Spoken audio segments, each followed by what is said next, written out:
All right, guys, welcome back to our Cooper Book Club, Reading Between the Wines. We are now on part 7 of the book, which is verbal behavior. We started chapter 18 last week, and now we are on page 414, speaker and listener. So we talked about Skinner and his analysis of verbal behavior and kind of how we differ from the other fields and how we study language as a behavior. So the same concepts that we use for ABA, we use them for verbal behavior. So we're going to talk about speaker and listener.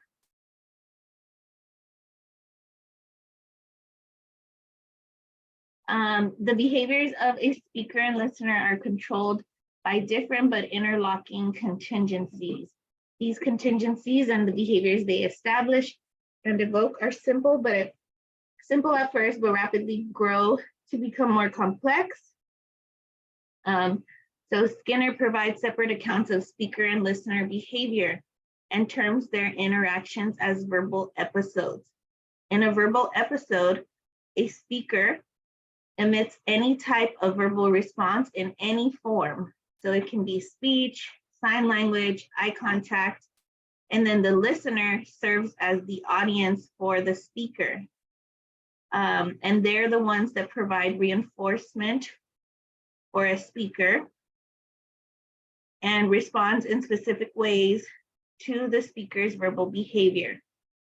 The role of the speaker and listener alternate in an exchange and usually involve covert speaker and listener behavior as well. So you, as you're exchanging those communication responses, they're reinforcing each other by acknowledging their communication. And so that is basically what they're saying there. So these speakers and listeners' repertoires will be defined, exemplified, and elaborated throughout this chapter. However, it is valuable to first make a distinction between verbal responses based on response form and those based on stimulus selection. So we have topography-based and selection-based verbal behavior. Verbal behavior is not restricted to spoken words. So as behavior analysts, we know that language can be a behavior, and so it doesn't have to only be spoken. Any form of operant behavior can acquire a verbal function, such as sign language, fingerspelling, icon selection, Braille, facial expressions, intonation. So Skinner's broader view of linguistic responses expands the option for non-vocal persons in need of augmented and alternative communication. So those are going to be those AAC devices, PECs, the iPads with all the different, what do they call? All the different programs. So in an effort to provide clarity to the issue of verbal response forms, Michael, 19, what'd you say? The Sentia want to enter. I think she's. Oh, I see people, you're right. There you go. They're all there. Thank you. It's hard for me to see everything at one time. Okay.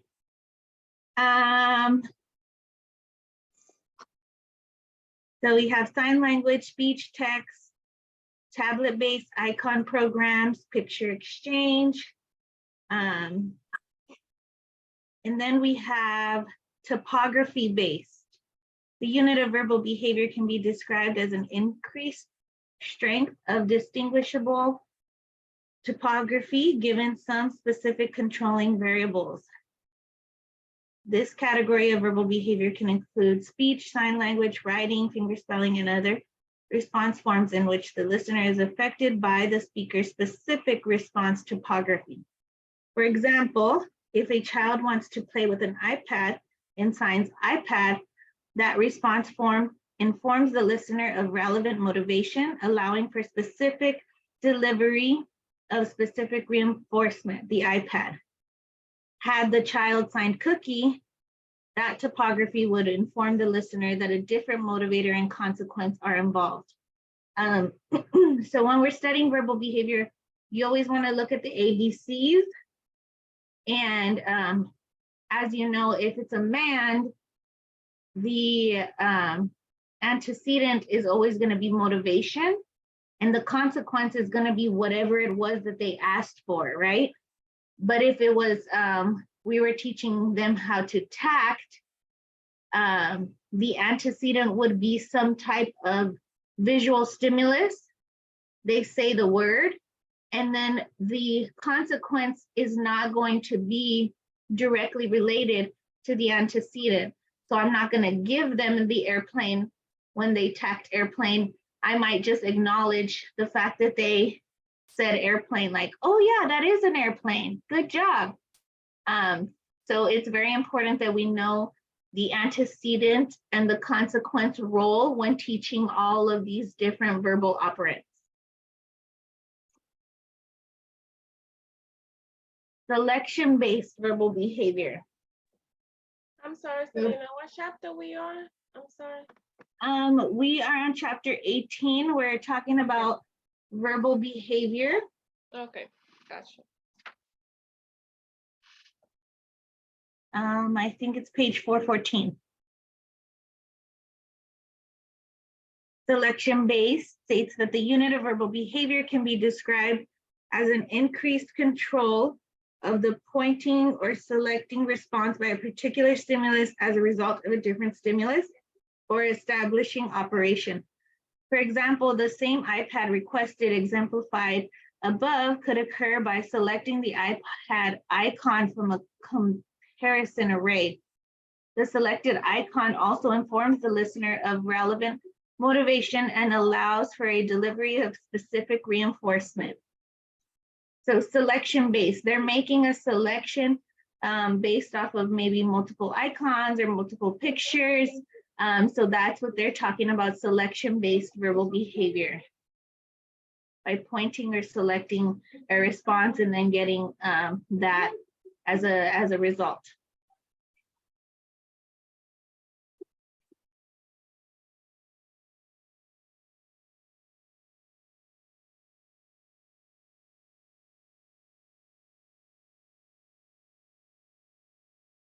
Okay, sorry guys. So just knowing the distinction between TB and SB, so topography-based and selection-based verbal behavior, provided valuable conceptual and practical guidance for understanding a number of important behavioral issues. For example, the distinction can facilitate the selection and implementation of AAC systems for children with severe language delays. In addition, research shows that TB systems may produce types of generative learning as observed in stimulus equivalents and relevant framing more effectively than selection-based systems. Okay, so now we're going to talk about behavioral cusps, which is really important in the exam, right? You guys learn about behavioral cusps. So when an infant learns to walk, it changes her life forever. So once standing and walking occur, new stimuli, motivators, and reinforcers are available, and they immediately begin to evoke and shape new behaviors. So when I was studying behavior cusps, I always linked it with a whole new world, right? It's so you learn the behavior and now it's going to change your life forever. So now that I can walk, I can access a whole bunch of new things. Maybe you can say the same thing for climbing, right? So I'm a really short person. So I've had to learn how to climb things very early in life because if I want things that are high up and I don't have anybody to help me, then I needed to learn the behavior of climbing. So I'll climb cabinets, or I'll get a chair and climb a chair to reach higher things. So before I had that behavior of climbing, I wasn't able to access anything on the top shelves. But now that I know how to climb, I can get things from higher up or whatever. So all of those behaviors that are going to change your life forever and give you access to new reinforcers and motivators and to shape new behaviors. So those are your behavioral cusps. That, I'm sorry. Uh-huh. Remind me when you teaching like a little kids to read, and then you see like trying to generalize, and you go out with them trying to read like different like signs on the street, and you know, and maybe different books, different stuff, because they really feel good themselves because they can read. Yes. That might be like an example of behavior cusps. Yes, exactly. My daughter right now, she's barely learning how to read. And so that's a good one too, because before she couldn't put together the, let's say like her blocks came with instructions. She couldn't put them together because she couldn't read. Or let's say we were playing a board game. She couldn't play with us because she couldn't read. But then now that she's learning to read, it's giving her access to new reinforcers and new behaviors that she wasn't able to access before. Yeah, that's a good example. Anybody else want to try for a behavior cusp example? The new level of learning for a child. Exposes the individual's repertoire to new environments, especially new reinforcers, punishers, new contingencies, new responses, new stimuli. So all kinds of cool new stuff now that you know how to read, now that you know how to walk, now that you know how to climb, you're able to access all of these things that you might never would have been able to get to. So you're expanding your repertoire. So you're putting more tools in your toolbox. That's what I always say. So for repertoire, those are the tools that you have in your toolbox. So we're putting more tools in our toolbox so that we can get access to more activities or whatever the case may be. There are many types of cusps. Some are minor, but they are especially important for human development because they are far-reaching. Learning effects can change the course of a child's development. Some of the child's most important early cusps involve motor behavior. So pincer grasp, being able to grasp those tiny little objects gives them access to being able to write, being able to zip their own zipper, being able to flush the toilet or whatever it is that requires those fine motor movements. Crawling, walking. So those are some motor behaviors, motor behavioral cusps. And then social behavior, we have joint attention. So being able to attend to an instructor is going to give you a whole new world of opportunity, because now that I can listen to this teacher talk, now I can learn new things. But before I was like wild jumping up and down on the couches, and I didn't have that skill to attend to an instructor. And so I was not able to learn anything new from that teacher. Adults as conditioned reinforcers, a language acquisition. Okay, so we also have language acquisition. So imitating, so being able to imitate, echoing, listening, manding, those are all going to be behavioral cusps for expanding that language acquisition. So if a parent or an RBT is asking you, why are you teaching them how to copy you clap their hands if they already know how to clap their hands? Yes, they know how to clap their hands, but do they know how to imitate somebody when they're asking them to clap their hands? And once they learn that skill, they'll be able to imitate other things, like when I'm shaping certain movements to make sounds with my mouth. Maybe I'm getting them to imitate like an O sound, so ooh, but they didn't have that imitation skill, so they don't have access to that same reinforcers. Yes, Anna? I see Yes, you. but also that we give them more access to socialization, because they also can imitate other kids and they can really join some group activities, something like that.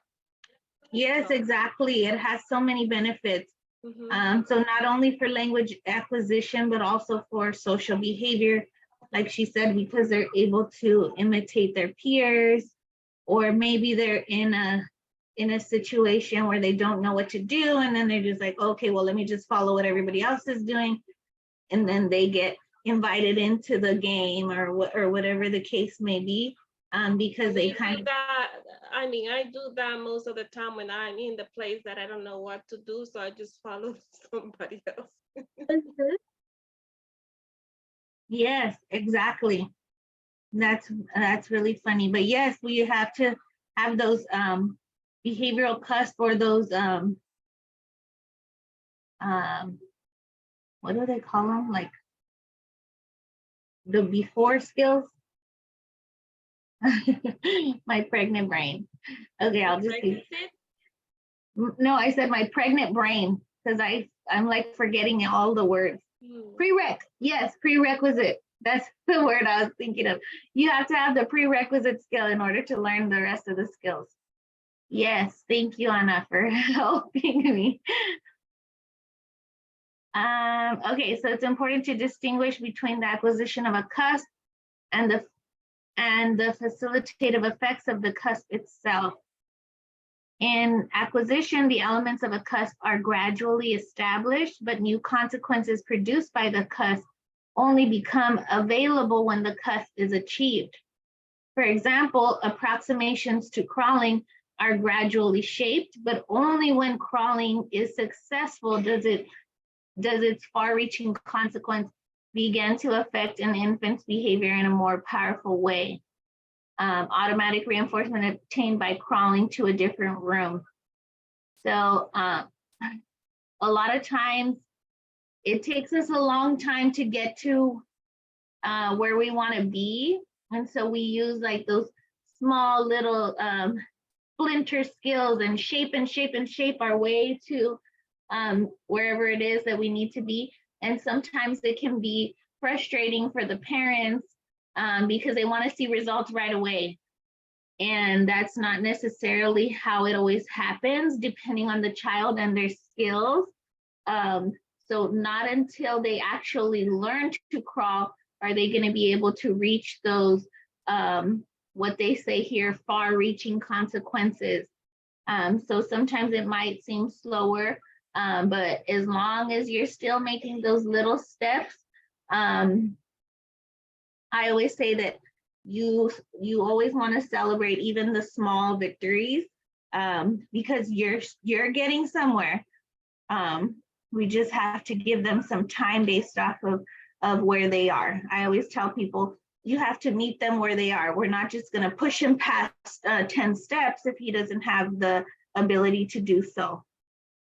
So for example, once a child can emit echoic, tact, listener, and self-listener behavior, Neumann's and tacts can be acquired incidentally with no formal training or reinforcement history.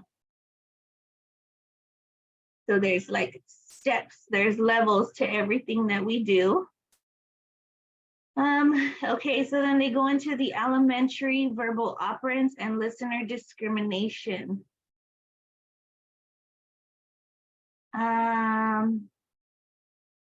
So behavior analysis of expressive and receptive language involves identification of the antecedents and consequences that control the different types of speaker and listener behavior. So now we're going to go into those antecedent and consequences to learn how to discriminate between all of the different elementary verbal operants. So Skinner, identify 3 separate sources of antecedent control for speaker behavior. So you have your motivating variables, nonverbal discriminative stimuli, your SDs, and your verbal SDs. These are 3 sources of antecedent control, and their related history of consequences provides a framework for distinguishing between 5 different types of expressive language. So then they're going to go into categorizing them into duplic, mand, tact, interverbal, and codic.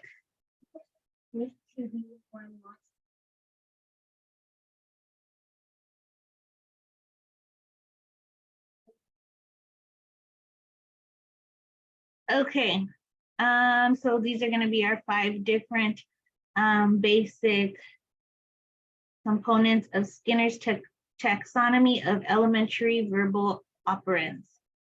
Receptive language involves the behavior of a listener and can be behaviorally categorized as mainly nonverbal listener discriminations.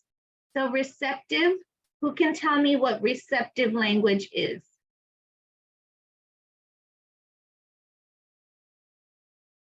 Language that doesn't really involve the child speaking by acting. Yeah, so the way that I always teach it is receptive is the input of language. So I'm just listening to what you're saying, I'm interpreting it. So the input of language is the receptive language. Expressive language is going to be the opposite, right? It's going to be the output of language. I'm asking you a question and now you have to tell me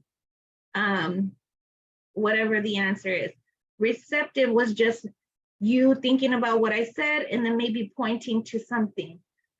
So receptive is the input, expressive is going to be your output of language. So that might help you guys to distinguish between the 2 of them. Okay, so we're talking about receptive. So in this example, it's controlled by a verbal SD. The teacher says, touch the red balloon. And then the child touches the red balloon, not the blue one. However, much of the listener's behavior is also verbal. Example, covert self-talk and should be treated as verbal behavior. So just because it's receptive language doesn't mean that it's not verbal behavior. They are still, this is still a verbal behavior, but it's the receptive language. The teacher says, touch the red balloon, and he's pointing to the red balloon. So he's interpreting what the teacher is saying, and he is doing what she asked him to do. Okay, the elementary verbal operants and listener discrimination will be briefly defined and exemplified below in this graph, followed by more in-depth treatment of each type of speaker and listener repertoire. So whenever we do assessments, we like to see where they are in each category, and we will assess them based off of their expressive language, and we assess them based off of their receptive language, and we want to see where they are.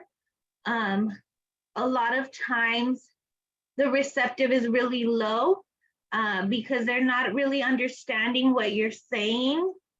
And so we have to first teach them to understand before we can get them to express. So receptive is always your first one, and then expressive comes after. I can show you guys like a little example to kind of make it make sense in your mind. So if I'm teaching prepositions, right? I'm teaching them in front, behind, next to, inside, all of that. I'm not going to teach them, I'm not going to ask them, where is the block? If they don't even know how to identify it receptively first, if that makes sense. So first I have to teach them to receptively identify where the block is. And then the next step will be for me to teach them how to expressively identify it. So once they master the receptive, then I can move them on to expressive. So the first one would be me teaching them, put the block in front of the train, put the block behind the train, put the block next to train, put the block inside train. Okay, cool. Once they've mastered that, based off of the criteria that I've set for them, then we can move them on to the next one where I can now ask them, hey, where's the block? Or, hey, where's the book? I haven't seen it in a while. And they could tell you, oh, it's under the table. But I first had to teach them receptively before I could go on to that expressive language. So that was just like side note. But okay, so here we have speakers repertoire, expressive language. So breaking it into ABC like we do everything else.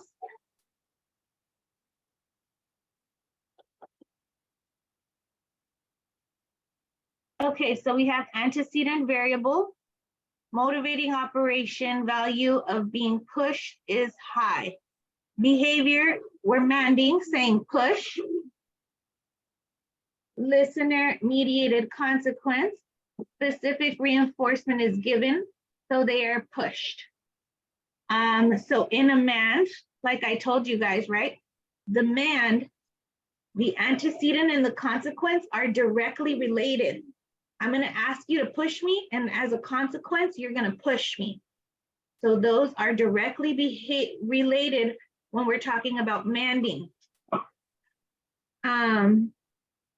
Then you have tacting. So tacting is a nonverbal SD.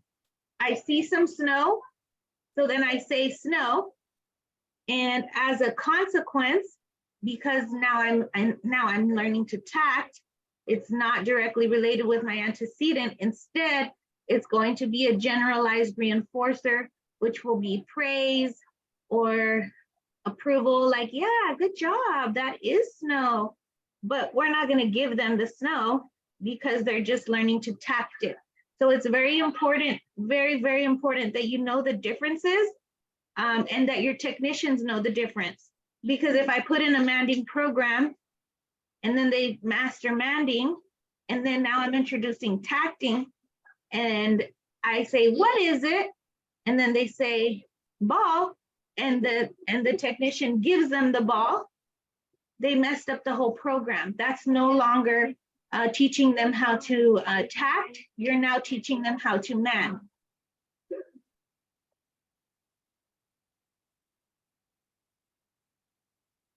Any questions so far on expressive language and their antecedent variables and their consequences and how we distinguish which is which?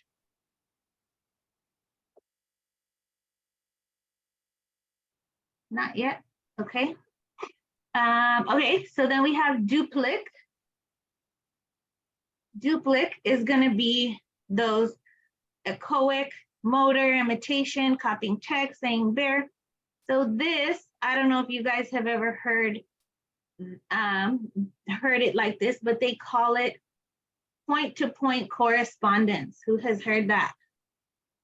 Point-to-point. It has to have point-to-point correspondence.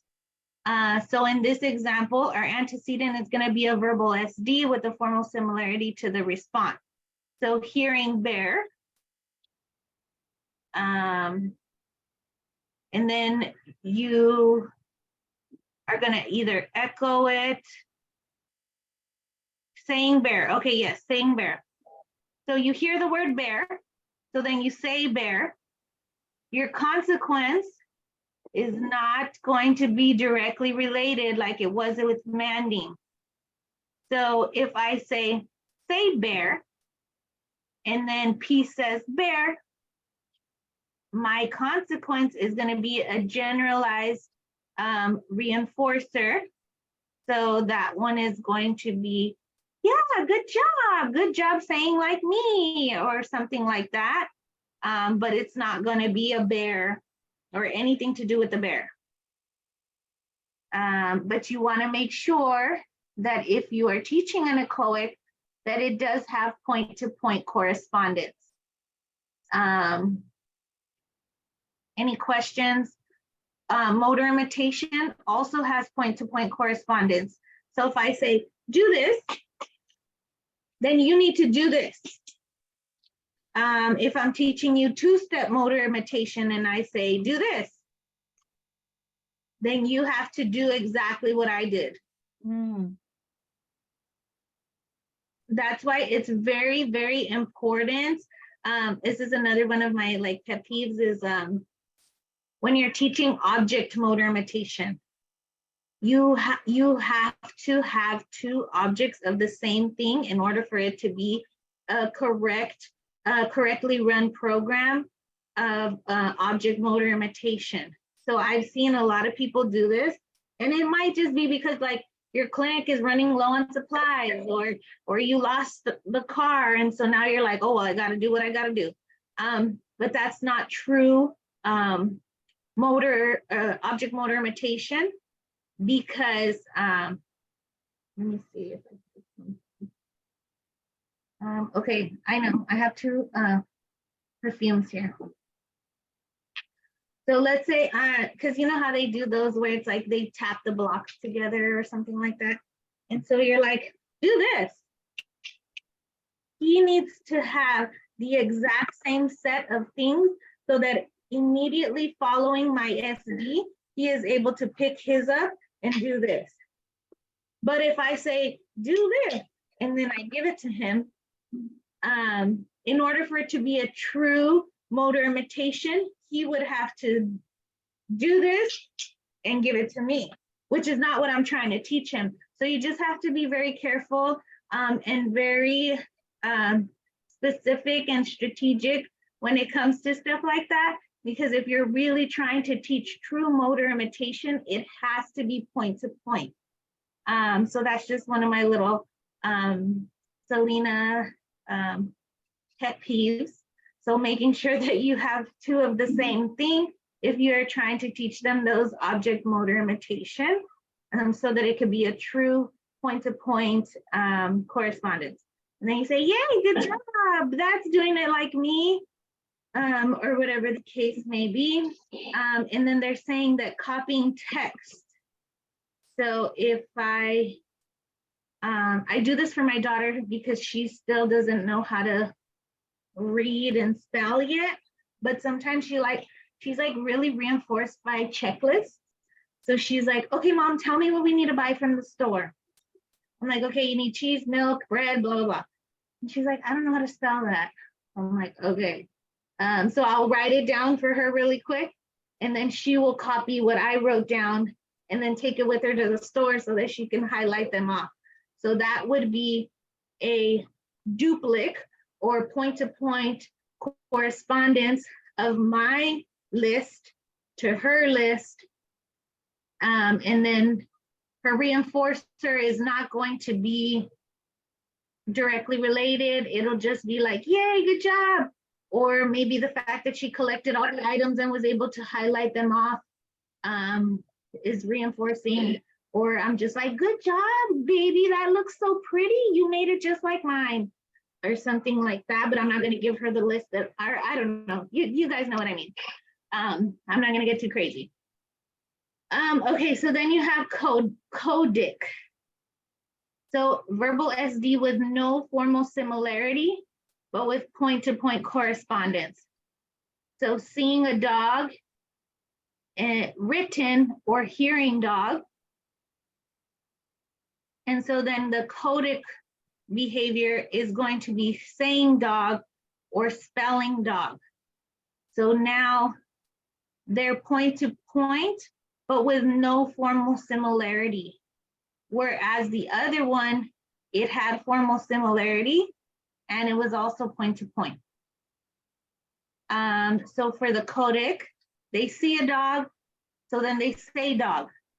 Seeing and saying are two different things, right? The topography is different. So that's what they mean by no formal similarity. Hearing dog, maybe let's say hearing a dog bark and then spelling dog.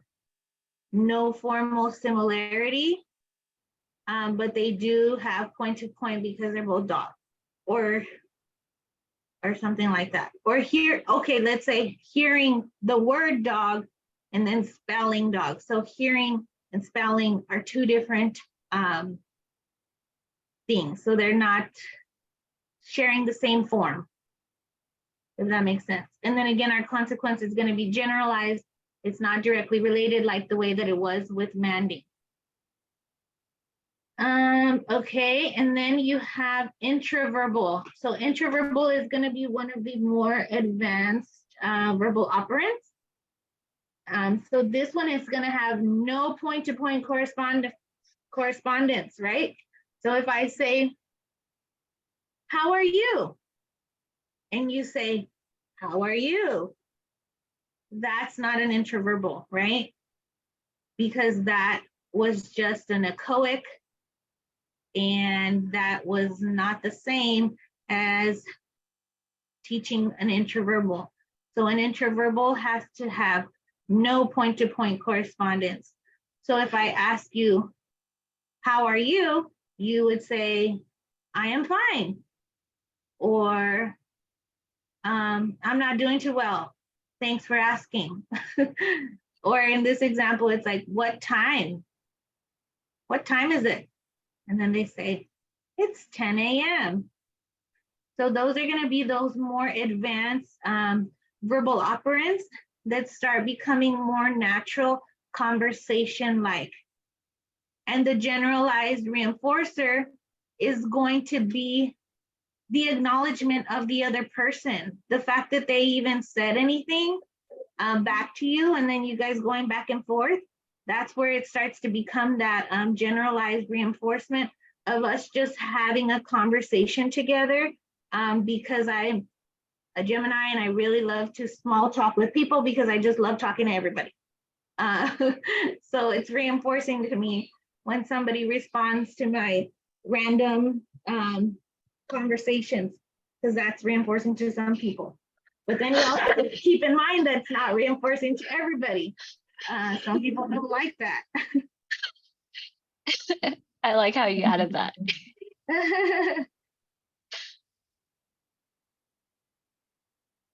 Are you reinforced by people, social interactions? Yeah. And like if someone like doesn't respond back to you, like, you know, it feels like feeling ghosted. Yeah, exactly. I think I've told you guys this before, I'm not sure, but I'm from Texas, and in Texas, everybody is so friendly. They're like, they call it like Southern hospitality, you know, like people will like say hello and say good morning, and that's the way I grew up.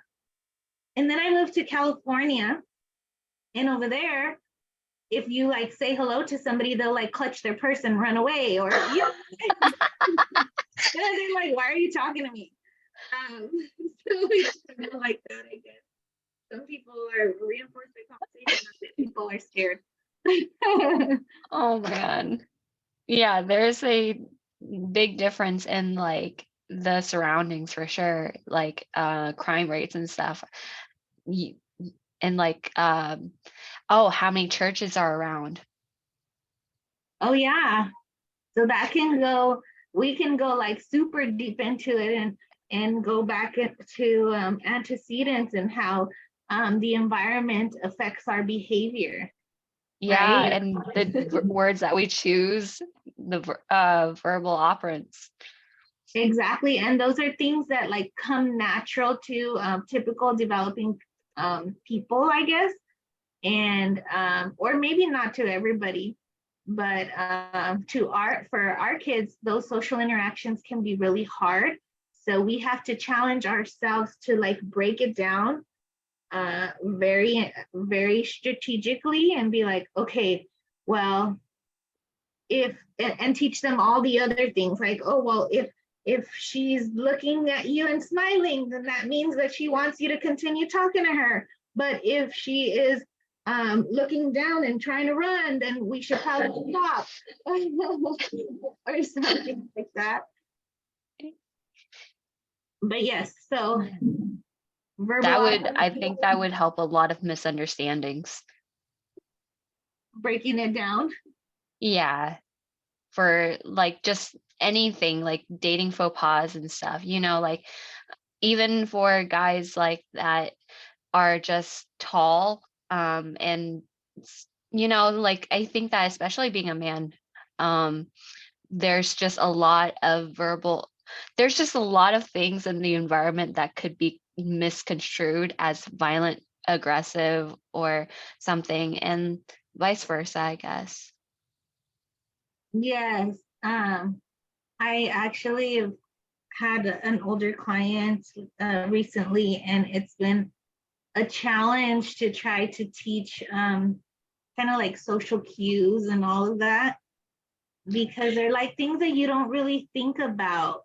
But I've had to get really creative, and I actually came up with ideas of like us going and doing social experiments, like at the mall or something, Oh, and smiling. going into the community. Yeah, so like going into the community and like let's say going in an elevator, and anytime somebody comes in, smiling at them and seeing how many people smile back, or how many people like pretend like they didn't see you, or you know, like just teaching them all those different types of social cues that we have to contrive as behavior analysts in order for us to teach them, you know, because we can show you a video all day long, but until you're actually in that situation and get to practice, then you it's hard to understand, especially when it comes to all of those like social behaviors. Yeah. Didn't mean to pull away from this topic, but I really enjoyed that. Yeah, I think it's fun. Okay, receptive language. So listener discrimination. So this is going to be their interpretation of language. So listener discrimination is receptive. And then speaker repertoire is, like I told you guys, all the different tools they have in their speaker toolbox. Listener discrimination. So this one is going to be verbal and a nonverbal SD. So give me a pen along with a pen. Okay, so basically that one is going to be me giving an SD, but I also have stimuli out. So I do a lot of virtual stimuli, and I make a lot of like canvas for my clients. And let's say apple and a banana, right? So it's going to be a slide that comes up, and and the SD is going to be whatever the target is. So if we're trying to get them to discriminate between apple and banana, but our target is apple, then our SD is going to be touch apple. And then they have to touch the apple. So that's what they're saying here, that it's going to be a verbal SD and a nonverbal SD. So like in the example that I told you guys about teaching them their prepositions, I asked them, put the block in front of the train. So I gave them that verbal SD, but they also had to do something. So it came with stimuli. So that's what they're talking about with that receptive language.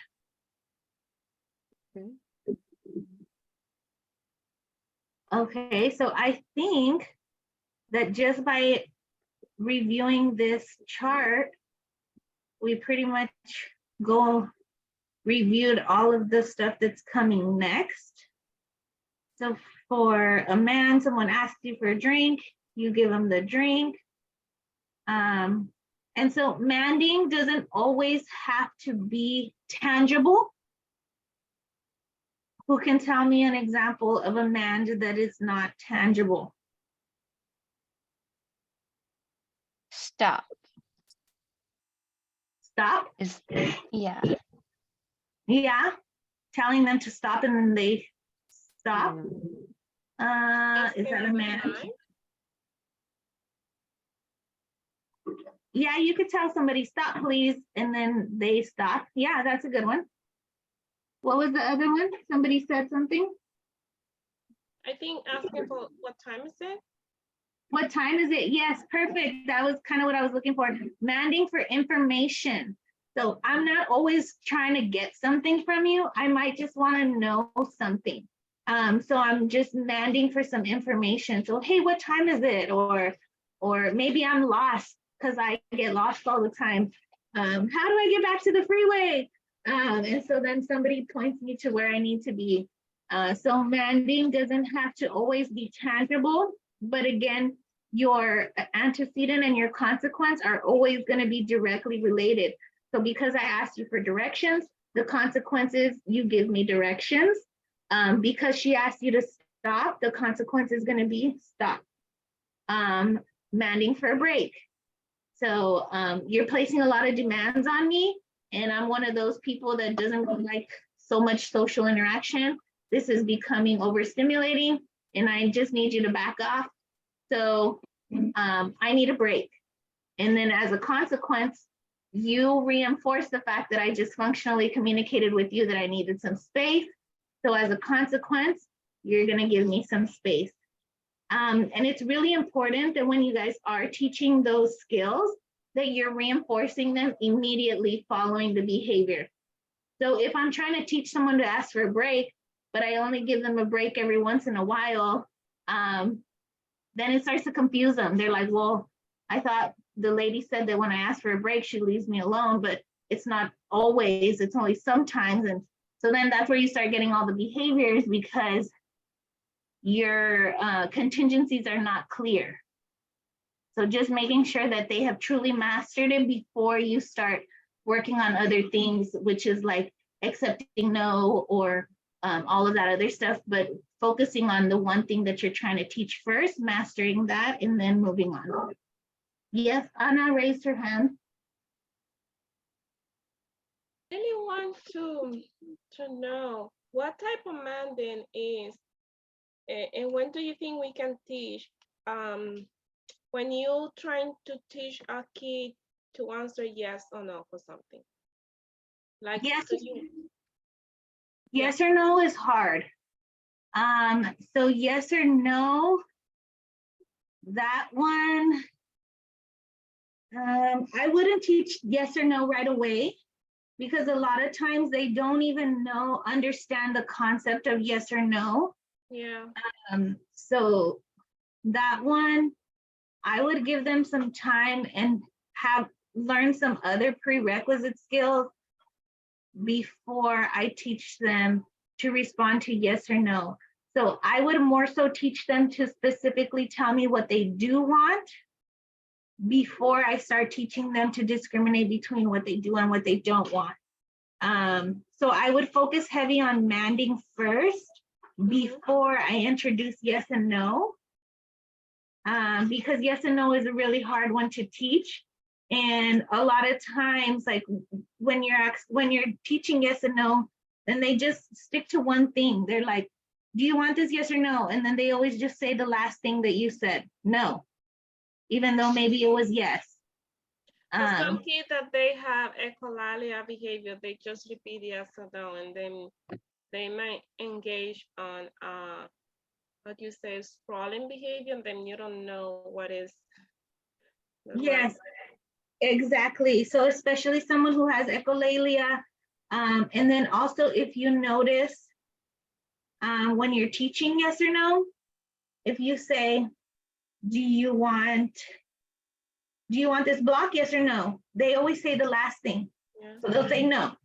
But if I say it the other way, do you want this block, no or yes? They'll say yes. So it's like you're like not even sure if you're really teaching them or if they're just echoing the last thing that you heard.